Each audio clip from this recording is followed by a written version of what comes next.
भारत घुटनों पर आकर गिड़गिड़ाएगा। गैंग ऑफ फोर ने कैसे बनाया था कारगिल घुसपैठ का प्लान। पाकिस्तान के तत्कालीन आर्मी जनरल परवेज मुशर्रफ इतने कॉन्फिडेंट थे कि कारगिल वॉर को लेकर उन्होंने कह दिया था, हारे तो मेरी गर्दन काट लेना। पर कैसे हुई थी ये पूरी प्लानिंग? उन चार के गैंग में कौन कौन शामिल था? क्या किसी ने ऐसा ना करने को भी कहा था? शुरुआत एक डायरी पर लिखी लाइनों से करते हैं। मौसम खराब है, बर्फबारी शुरू हो गई है। मैं दिल से और कुछ कुछ होता है कि गाने सुन रहा हूं। पिछली रात पार्टी राशन लेकर आए, हमें सिगरेट, सूखे मेवे, मिल्क पाउडर मिले। अब सब ठीक है। लिखने वाले का नाम लेफ्टिनेंट मोहम्मद माज उल्लाह खान। पाकिस्तान की 8 नॉर्दर्न लाइट इन्फेंट्री का ये अफसर 16,000 फीट की ऊंचाई पर ये लाइनें लिख रहा था। कारगिल की पहाड़ियों में। तारीख पर ध्यान दीजिए, 31 मार्च 1999।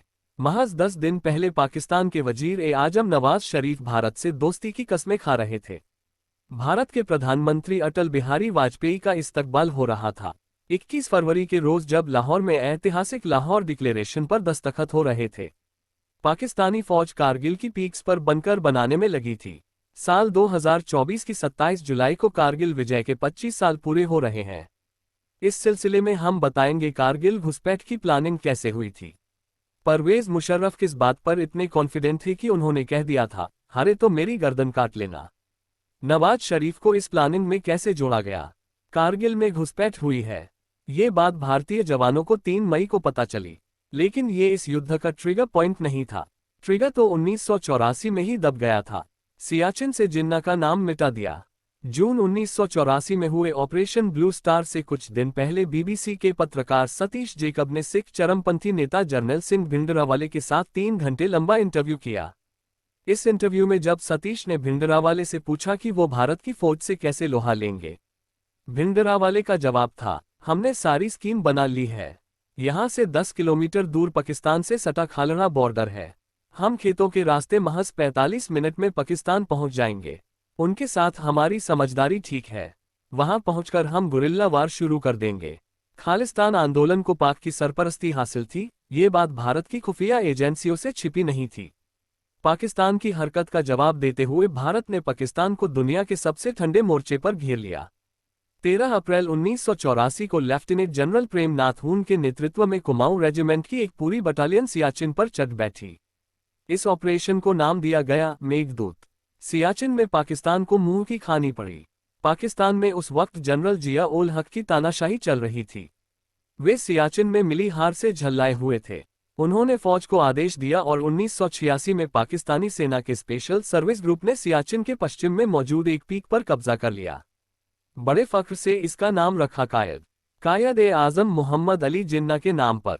लेकिन अगले ही साल भारतीय फौज ने ऑपरेशन राजीव के तहत इस पीक को न सिर्फ वापस छीना, बल्कि इसका नाम बदलकर बाना टॉप रख दिया गया।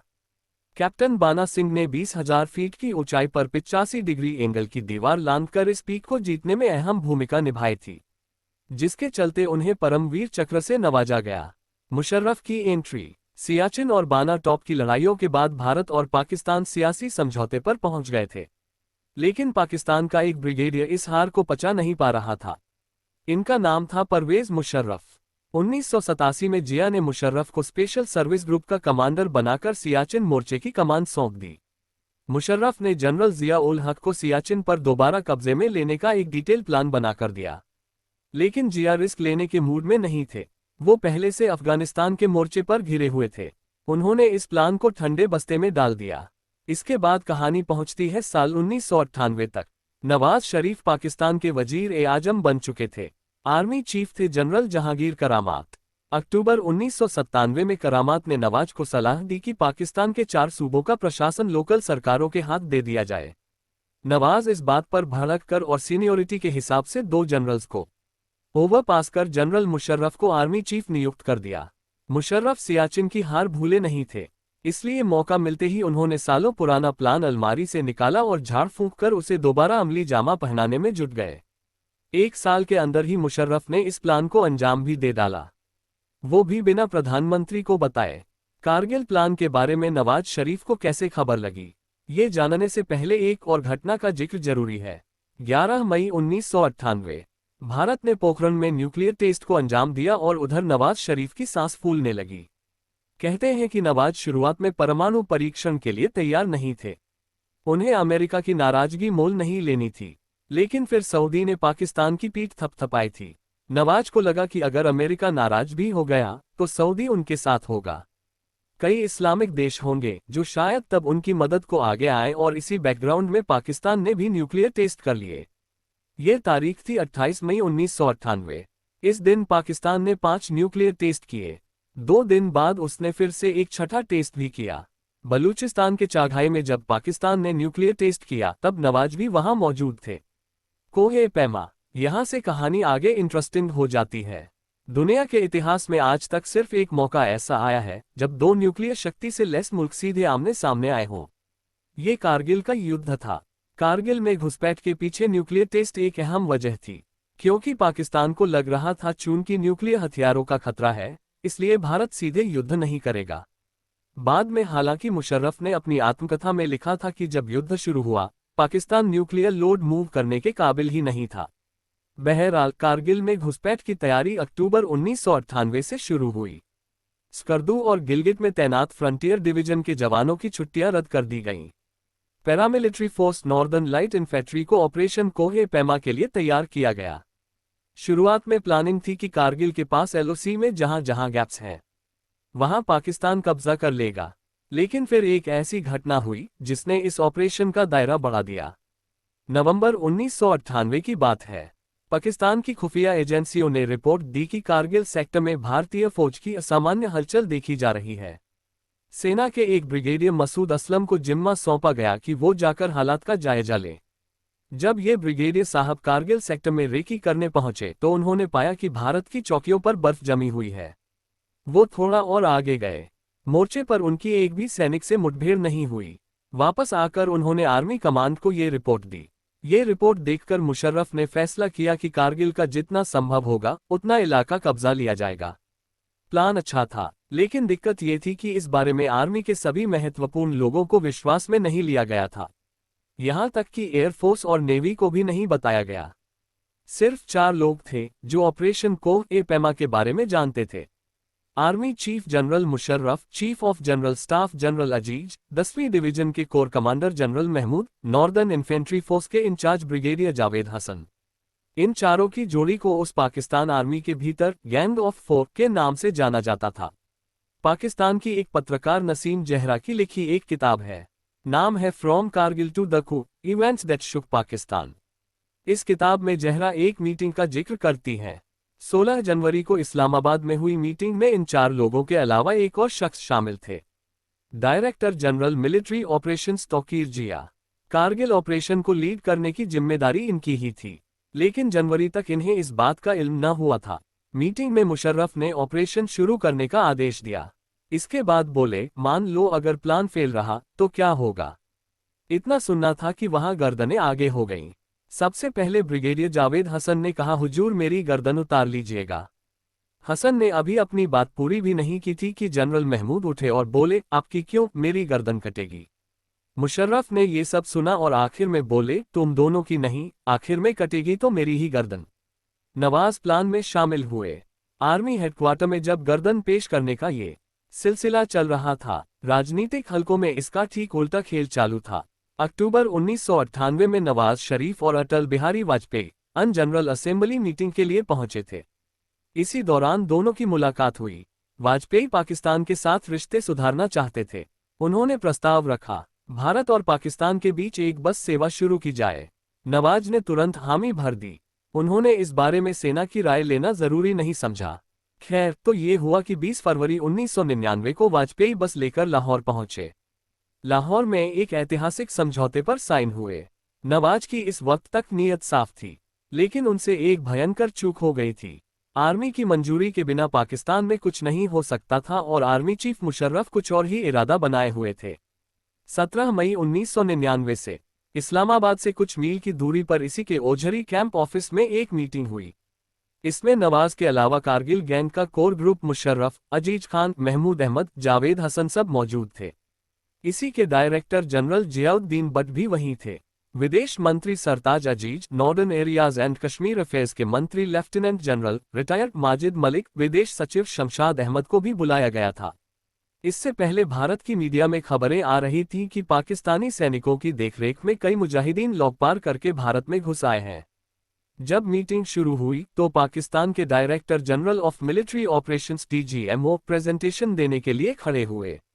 डीजीएमओ ने नवाज से मुखातिब होते हुए कहा, सर, कश्मीर में आज़ादी की लड़ाई को और तेज करने की आपकी इच्छा के मुताबिक हमने एक प्लान तैयार किया है। ये 5 चरणों का ऑपरेशन होगा। इसका पहला स्टेज पूरा हो चुका है। फिर नवाज को एक नक्शा दिखाया गया। इसमें कुछ पॉइंट्स बने थे।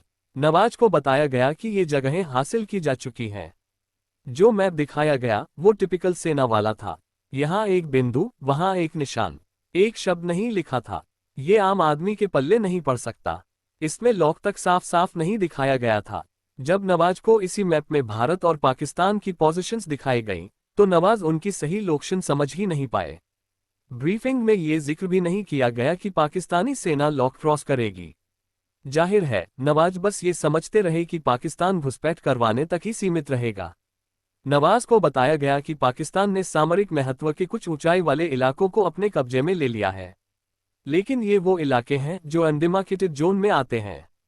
मतलब वो किसके इलाके में है, इसका कभी कोई फैसला हुआ ही नहीं।